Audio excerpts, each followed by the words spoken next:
Today our topic is I'm sorry to place verb.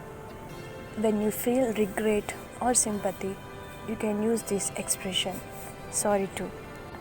మీరు ఎప్పుడైనా తప్పు చేశానని ఫీల్ అయినప్పుడు ఆర్ ఎవరి మీదైనా సింపతి చూపించినప్పుడు సారీ టు అనే సెంటెన్స్ని యూజ్ చేయవచ్చు.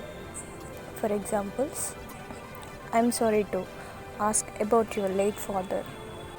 ఎవరైనా చనిపోయినప్పుడు వాళ్ళ గురించి మాట్లాడేటప్పుడు లేట్ అనే వర్డ్ని యూజ్ చేస్తారు. మీ చనిపోయిన నాన్న గురించి అడుగుతున్నందుకు సారీ అని అర్థం. I'm sorry to disturb you.